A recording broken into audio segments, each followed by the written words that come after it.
열왕기상 11장 1절로 9절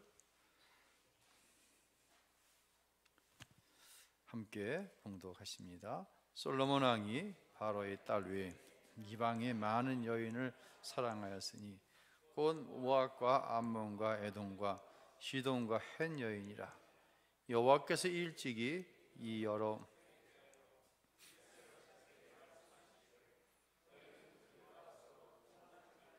그들도 너희와 서로 통혼하게 하지 말라. 그들이 반드시 너희의 마음을 돌려 그들의 신들을 따르게 하려. 솔로몬이 그들을 사랑하였다. 왕은 후궁이 700명이요 첩이 300명이라. 그의 여인들이 왕의 마음을 돌아서게 하였더라.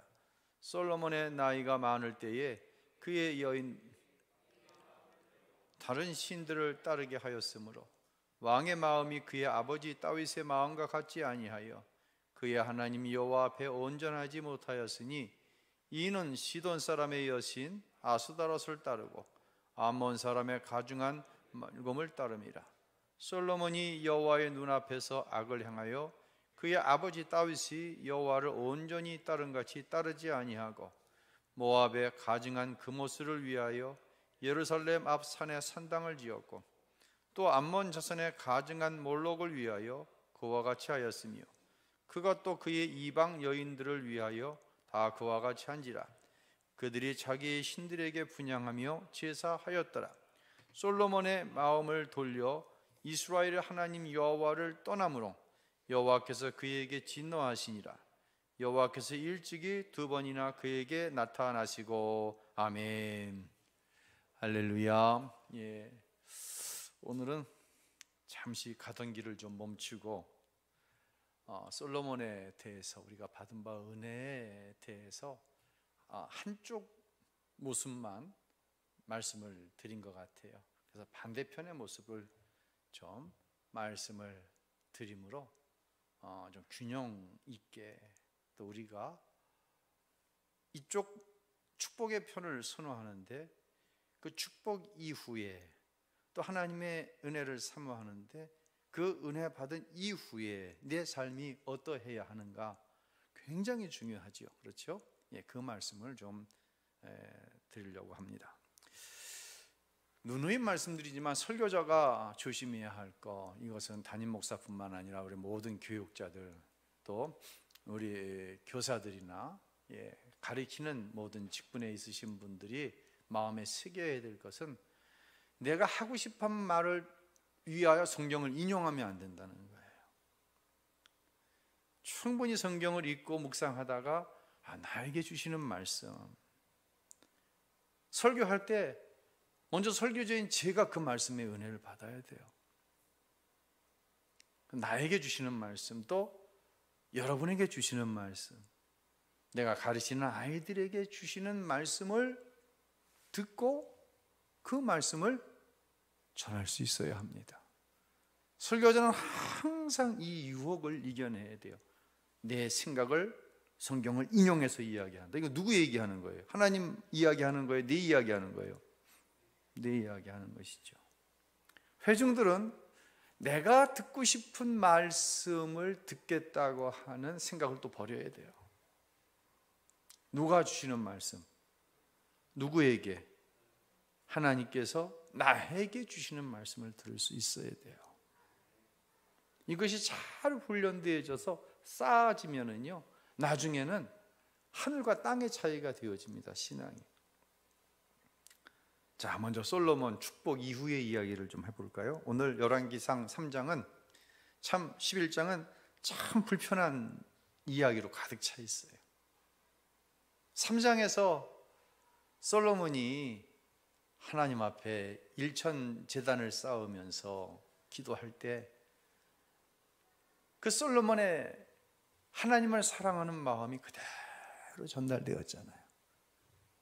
솔로몬은 백성들이 송사를 가지고 올 때 무엇이 선이고 무엇이 악인지를 구별할 수 있는 능력을 달라. 솔로몬은 지혜라는 말을 안 썼죠. 그랬더니 하나님께서 그 지혜를 주시면서, 야, 네 기도가 내 마음에 든다. 나를 향한, 나를 사랑하는 그 마음이 내 마음에 참 든다. 너에게 맡겨주신 백성들을 섬기고자 하는 네 그 생각이 참 내 마음에 든다. 즉 누구의 나라와 누구의 의를 구했어요?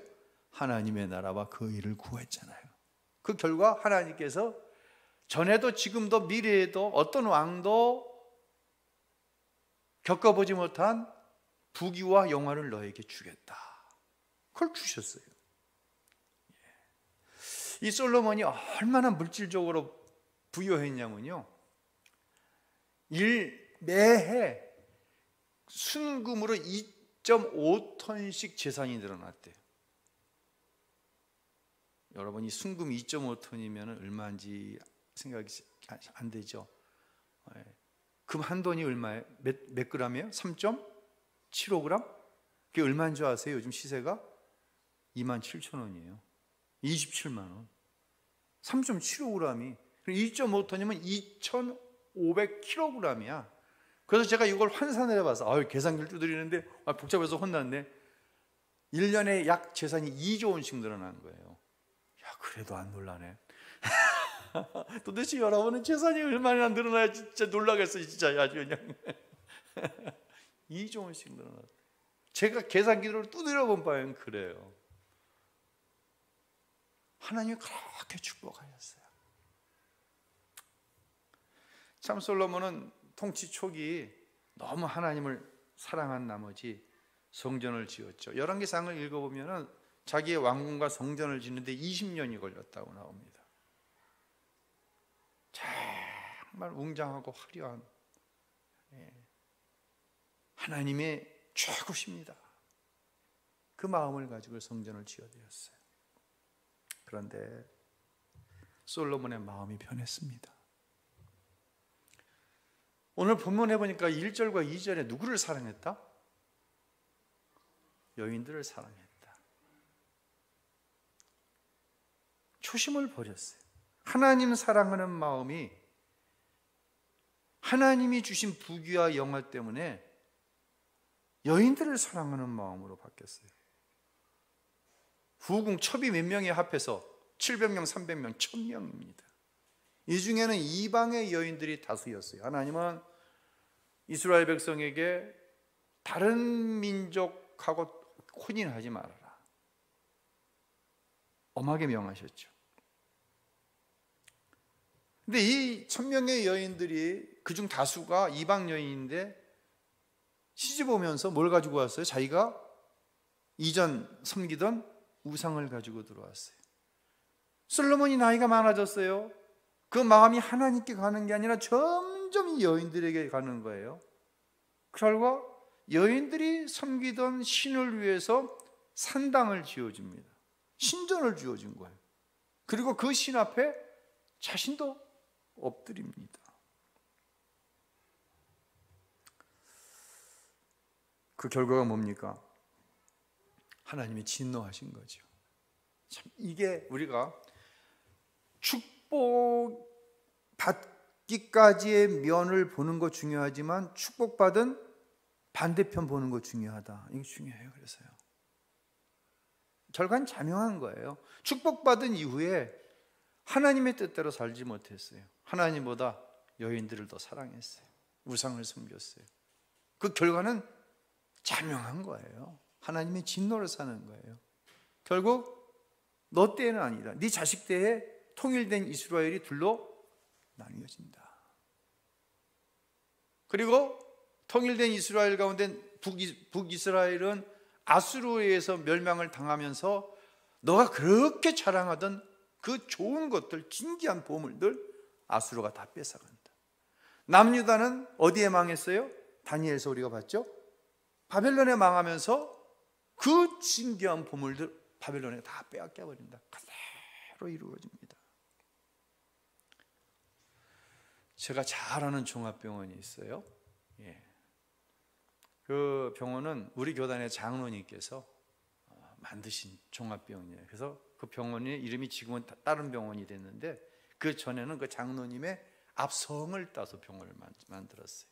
안에 원목실을 두고 예배하는 일에 힘쓰고 선교하는 일에 힘썼습니다. 우리 교단의 부총회장까지 지내셨죠. 장로님이 이제 소천하시고 아들들이 그걸 맡아서 하는데 교회도 안 나와요. 잘. 뭐 길게 가지도 않더라고. 몇 년 지나가니까 그 병원이 불교 신자에게 넘어가 버렸어요. 시내 한복판에 큰 빌딩 다 날아가 버리더라고. 야, 도대체 왜 망했느냐 알지도 못해. 본인은 알겠지. 그렇다고 그 사람이 뭐 큰 다른 사업을 한다든지 아니면 뭐 노름을 했다든지 뭐 그런 이유도 없어. 그냥 다 날아가 버리더라고요. 순식간에 날아가 버리더라고요.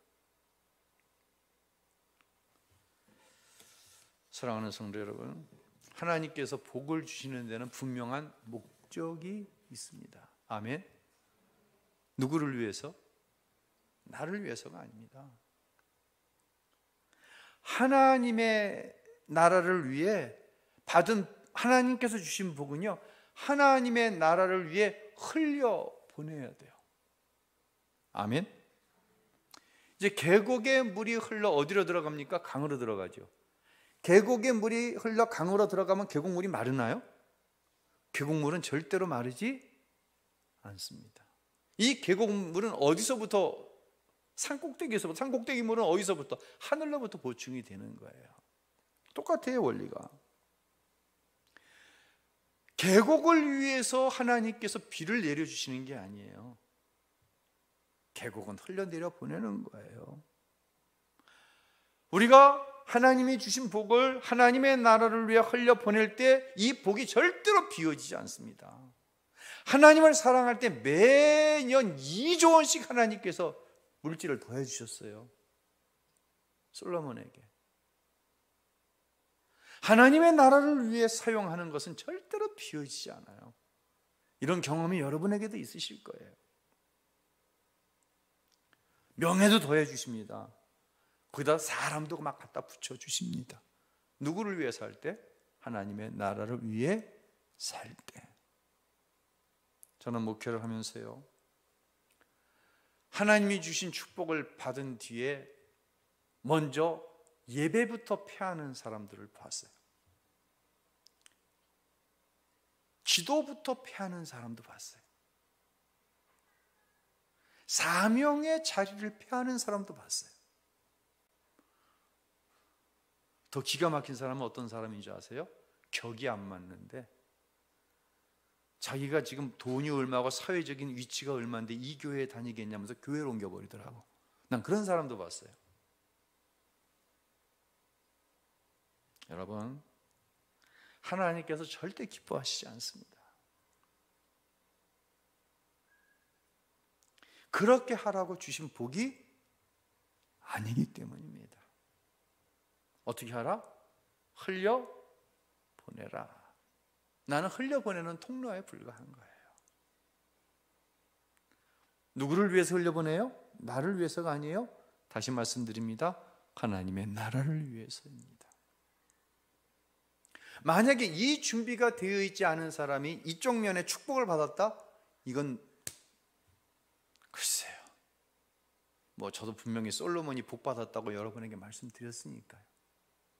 근데 이쪽 부분을 항상 볼 수 있어야 합니다.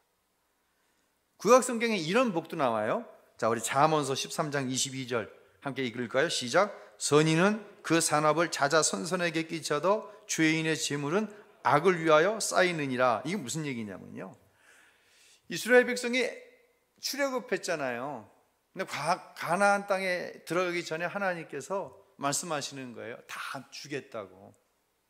그래서 실질적으로 이스라엘 백성은 요단을 건너가지고 여리고성 같은 경우에 싸움 한번 해보지 않고 다 얻는 거예요.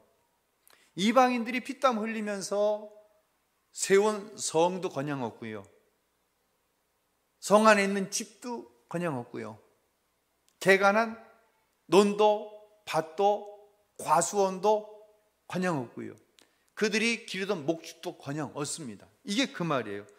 선인은 그 산업을 자자손손에게 끼쳐도 죄인의 재물은 악을 위하여 쌓이느니라.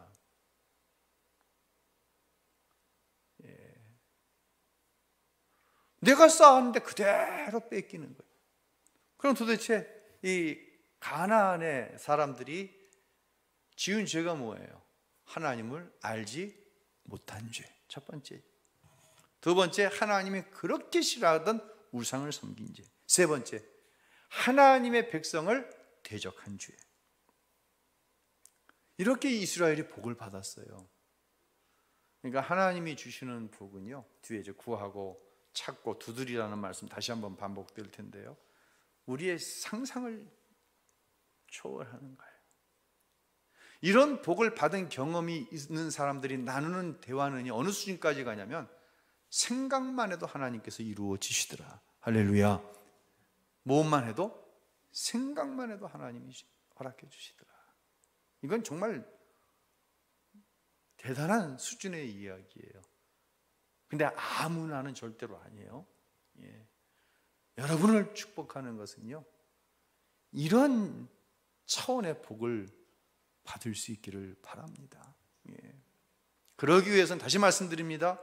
복 받기, 은혜 받는 때까지 이야기 말고 그 뒷이야기를 우리가 분명하게 알아야 돼요.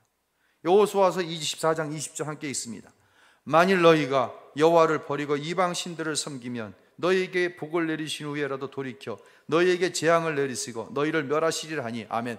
요단을 건너 가나안에 들어가기 전에 이미 하나님께서는 그거 너희에게 다 준다. 너희가 노력해서 만든 거 아니다. 다 준다. 그런데 너희가 만약 나를 버리고 이방 신들을 섬기면 복을 주신 후에도 돌이켜서 그 복을 다 빼앗을 뿐만 아니라 너희에게 재앙을 내리시고 너희를 멸망시키시라. 그대로 되잖아요. 아수르에 의해서, 바벨론에 의해서 망하는 거예요. 자, 마저 미쳐드리지 못한 축복 이후의 얘기했고요, 은혜도 마찬가지입니다. 은혜는 거저 받은 선물이다라고 말씀드렸어요. 그럼 나는 아무것도 안 해도 되냐? 아니에요. 제가 그런 얘기했어요. 내가 하나님의 나라와 그의 의를 구했더니 하나님께서 나에게 이런 복을 주셨다 이렇게 말하면 누구 공로가 된다? 내 공로가 되기 때문에 난 감히 그렇게 말씀드릴 수 없습니다. 하나님께 복을 받은 사람들의 공통적인 고백이에요. 그럼 그 사람들이 아무것도 안 했을까요? 하나님 은혜로 그냥 다 그냥 받았을까요? 가만히 있었더니? 절대로 아니란 얘기죠.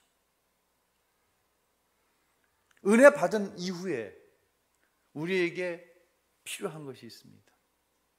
특별히 이것은 성품적인 거예요. 자, 베드로후서 1장 5절로 7절 읽습니다. 그러므로 너희가 더욱 힘써 절제의 인내를, 인내의 경건을, 경건의 형제 우애를, 형제 우애의 사랑을 더하라. 여기서 가장 중점적인 단어는 더하라는 거예요. 지금 멈춰 있지 말라는 거예요. 하나님의 은혜인 줄로 믿습니다, 이걸로 끝나면 안 된다는 얘기예요. 하나님 은혜 감사합니다, 끝나면 안 된다는 거예요. 두 가지만 얘기를 하면 너희가 더욱 힘을 써야 되는 거예요. 믿음에서 믿음의 덕을 어떻게 더하라는 거예요. 하나님의 은혜인 줄로 믿습니다, 좋죠. 근데 덕스러워야 돼요. 여기서 덕은 도덕적으로 깨끗한 상태를 얘기해요. 믿습니다 하는 데는 도덕적으로는 엉망이야. 사람과의 관계가 엉망이라는 얘기예요, 쉽게 얘기해서. 그럼 누구의 영광이 가리워져요? 하나님의 영광이 가리워진다는 것이죠. 하나만 더 얘기할까요? 덕에는 뭘? 지식을. 지식에는 뭘요? 절제를. 우리가 하나님의 나라에 신령한 것들을 압니다. 경험했으니까. 경험했잖아요. 우리 권사님들 기도 많이 하시죠? 기도 많이 하시죠? 야, 안 하세요, 기도? 권사님들 몇 분이나 나오셔서 도대체? 몇 분이나 나오셨어요? 권사님들이 아직도 가족 뭐가 기도 많이 하셔야 돼요. 이번 집회를 위해서도 기도 많이 하셔야 돼요. 하나님의 역사하시면 반드시 누가 역사해요? 마귀도 같이 역사해요. 왜? 여러분 은혜 받는 거, 여러분이 복 받는 거, 여러분이 믿음 위에 덕을 더하고 덕 위에 지식을 더하고 지식 위에 절제를 더하는 거, 누가 제일 싫어해요? 마귀가 싫어하기 역사합니다. 이 집회도 역사합니다. 역사하고 있습니다. 기도해 주십시오. 예. 신령한 세계를 알아요. 반드시 뭐가 필요해요? 절제가 필요한 거예요. 내가 신령하다고 신령한 세계를 갖고 있다고 누군가를 함부로 판단하면 하나님의 교회의 질서가 어그러지는 거예요. 더 해야 돼요, 우리 날마다. 예. 그래서 결국은 영적으로 균형이 잡혀야 돼요. 누누이 말씀드리지만 우리의 신앙이 전인적이어야 된다는 거예요.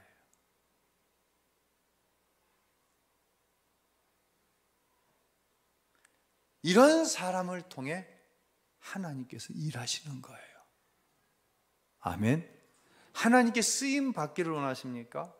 쓰임 받는 사람은 많아요. 근데 쓰임 받으면서 하나님의 영광을 나타내는, 복음을 말하는 사람은 많아요. 그러나 그 복음을 말할 때에 그 복음으로 인해서 구원받고,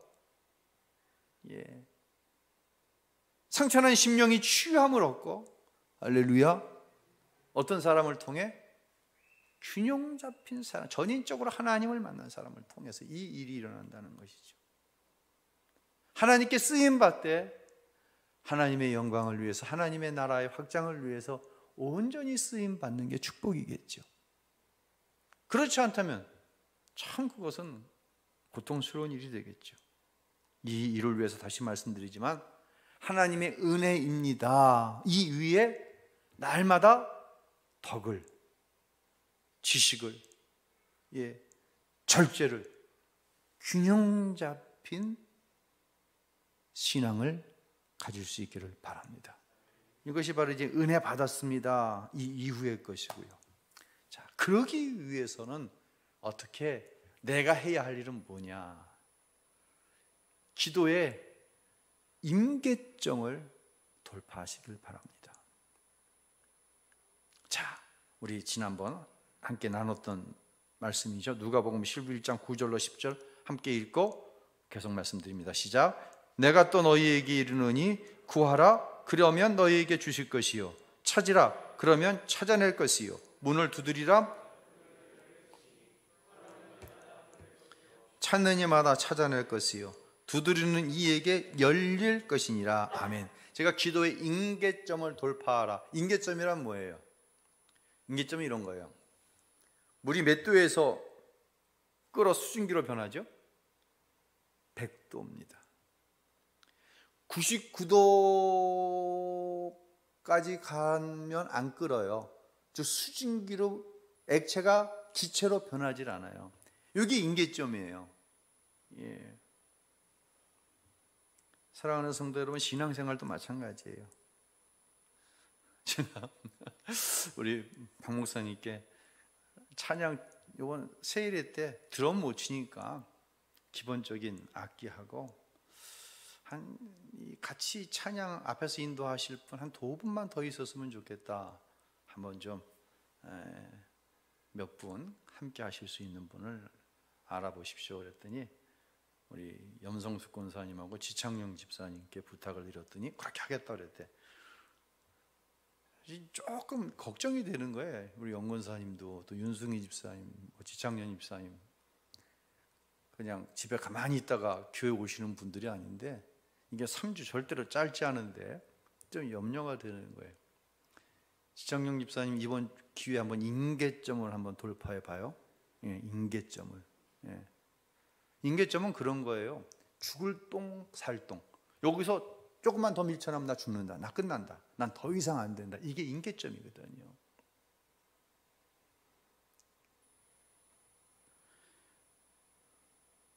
이 임계점 앞에서 무너지더라고요. 어떤 때는 내가 생각하던 그 사람이 아니야. 난 충분히 그 사람이라면 임계점을 돌파해서 하나님께서 약속하신 그 축복을 분명히 그분은 누릴 거야. 저 쫄떡같이 이렇게 생각했는데 그걸 돌파를 못 하내는 거예요. 그럼 낙심이 돼요. 목사의 마음이 낙심이 돼요. 왜? 기대감이 있었으니까. 새벽 기도도 못하죠. 하다가 말다 하다 못하다. 공예배면 주일날 오후 예배도 못하죠.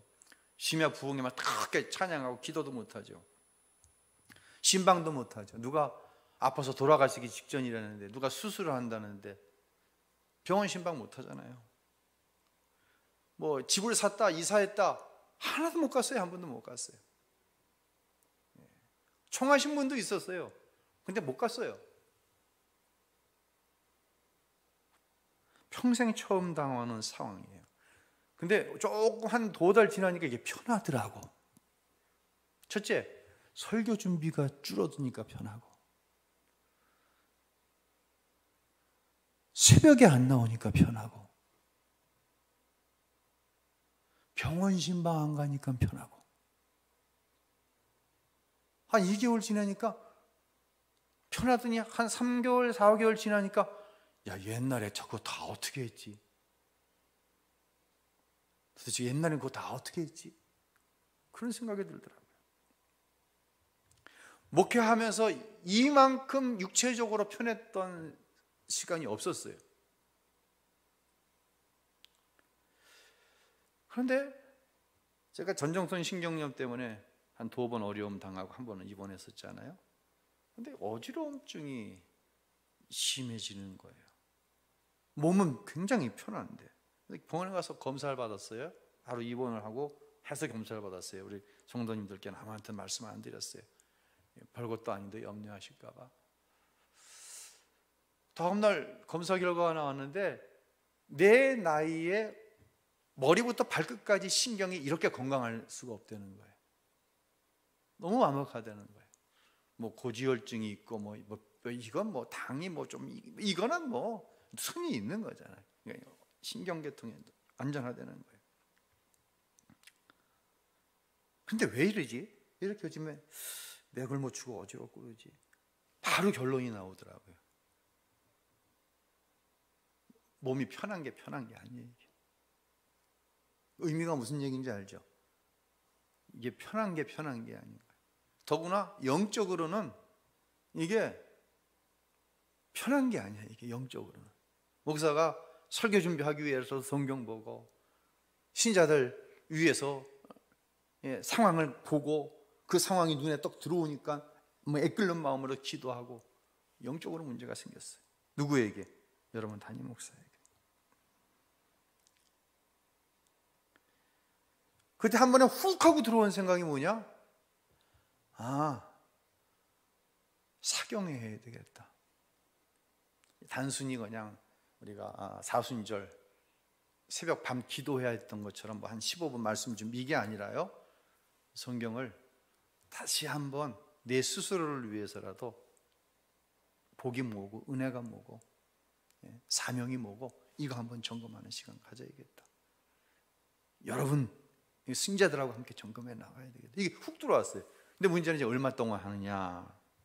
그래서 제가 우리 부교육자들하고 회의를 하면서 나는 3주 내 안에 숙하고 들어온 마음은 3주인데 여러분 생각은 어떠냐 했더니 부교육자들은 2주간 얘기를 하는 거예요. 첫째는 아무리 봐도 우리 목사님 요즘 건강이 별로 안 좋아. 두 번째는 여러분 얼마나 피곤해요. 3주 동안 이 밤 기도회 하는 밤 사경회 기도회가 아니라 앉아서 40분 지금 설교 듣고 계시는 거예요. 쉬워요, 어려워요? 쉬워요? 고맙습니다. 그럼 한 50분 할게. 이거 쉬운 일이 아니에요. 온라인으로 듣고 계신 분들 지금 제대로 앉아 있어요, 도대체? 말씀 듣다 화장실도 갔다 왔다 하지 말라는 말씀을 들으면서 무슨 과자를 먹고 있어요. 과자 먹지 마 지금. 이게 쉬운 일이 아니거든요, 절대로. 그러니까 저를 위해서도 그렇고 신자들을 위해서도 그렇고 2주간 이야기를 하는 거예요. 그래서 2주, 3주 왔다 갔다 하는 거예요. 내 마음은 이미 3주가 왔는데. 그러다가 병원에 갔어요. 병원을 갔는데 2시간 반을 기다렸어 그날. 그 병원은 종합병원은 종합병원인데 큰 병원이 아니야. 저 광명 성해병원, 그죠? 예? 성해 큰 병원은 아니야. 유명한 병원도 아니야. 근데 그 과는 그렇게 사람이 많아. 2시간 반을 기다렸어.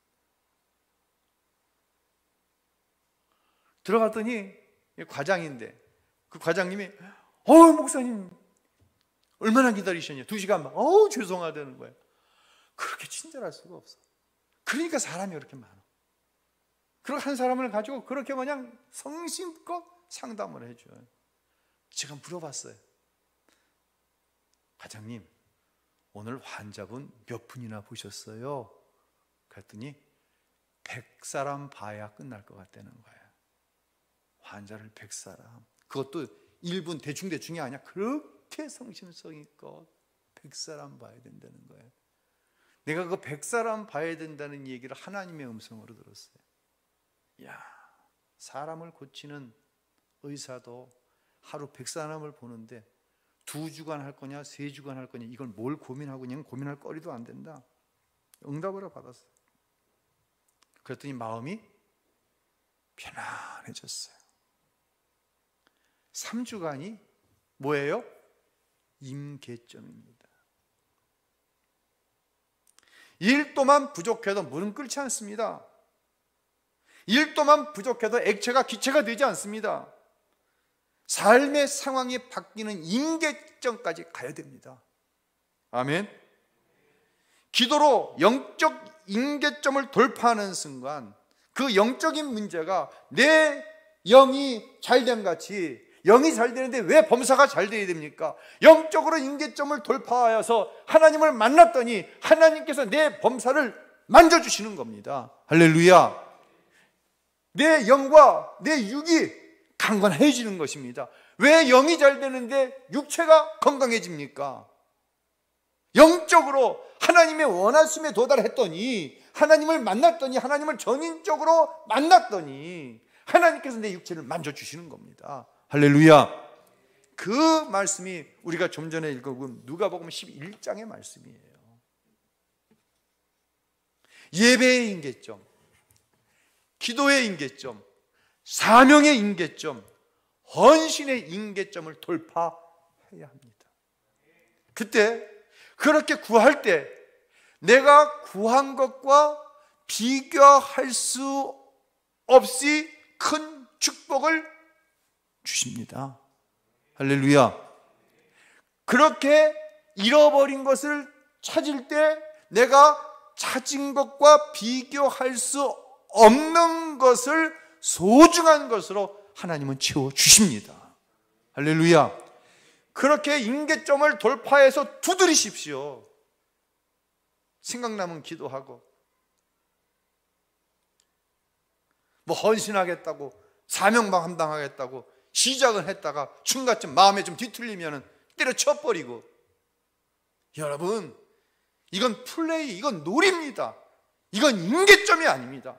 이건 헌신이 아닙니다. 이건 기도가 아닙니다. 그렇게 구했는데 주시지 않았다고요? 그렇게 찾았는데 잃어버린 것을 찾게 안 하셨다고요? 그렇게 두들겼는데 열리지 않았다고요? 당연히 안 열리죠. 당연히 못 찾죠. 당연히 구한 것을 얻지 못해야 합니다. 여러분, 그게 공평한 겁니다. 하나님의 나라는 도깨비 방맹이가 아닙니다. 하나님의 나라는 전인격적인 것입니다. 그렇게 두드릴 때, 임계점을 넘어 두드릴 때 상상도 못했던 하늘의 신령한 문이 열려, 영적인 세계가 열려지고, 이 땅에 흔히 이야기하는 기름진 축복이 펼쳐지는 줄로 믿으시기를 바랍니다. 여러분이 어떤 상황에서, 어떤 상태에서 이 밤 이 자리에 또 온라인으로 하나님 앞에 사경회에 참석하고 있는지 부족한 조문합니다. 제가 아는데 우리 하나님 아버지께서 모르시겠습니까? 여러분이 어떤 임계점 앞에서 지금 이 사경회에 참석해서 구하고 찾고 두드리시는지를 우리 하나님 아버지께서 모르시겠습니까? 하나님 아버지께서 아시는데 여러분이 구할 때 생각하지도 못했던 것을 허락하세요. 여러분이 잃어버린 것들을 찾으려고 할 때, 그것이 자식의 문제이든, 그것이 건강의 문제이든, 그것이 물질의 문제이든, 하나님께서 내가 잃어버린 것 이상으로 상상도 할 수 없는 축복을 주시지 않겠습니까? 우리가 그 문을 두드릴 때에 내 힘으로, 내 열심으로 열지 못했던 대적의 문이 열려지고, 할렐루야, 하나님께서 약속하신 축복이 여러분에게 임하게 될 줄로 믿으시기를 바랍니다. 이런 은혜의 역사, 이런 축복의 역사가 이번 사경회라고 하는 이 3주간의 임계점, 우리 같이 한번 돌파해 봅시다. 돌파해 봅시다. 할렐루야. 돌파될 줄로 믿습니다. 쉽지 않습니다. 어렵습니다. 오늘도 집에서 한 2시간째 타이핑하고 앉아 있으니까 아내가 하는 얘기가, 아이고 참 목사님도 쉽지 않으시네요. 저도 어렵습니다. 저도 돌파해낼 것입니다. 첫째는 누구를 위해서? 나 자신을 위해서 돌파해낼 것입니다. 내가 살아야 여러분이 사는 것이니까요. 내가 살아야 하나님의 나라가 열려지니까요. 할렐루야. 여러분이 사시길 바랍니다. 여러분이 사시길 바랍니다. 여러분이 사시기를 예수의 이름으로 축원합니다. 여러분의 가정이 살아납니다. 하나님의 나라가 열리게 될 줄로 믿으시길 바랍니다. 그런 믿음의 각오를 가지고 승리하시는 사랑하는 성도 여러분들이 꼭 되시기를 예수님의 이름으로 축원합니다.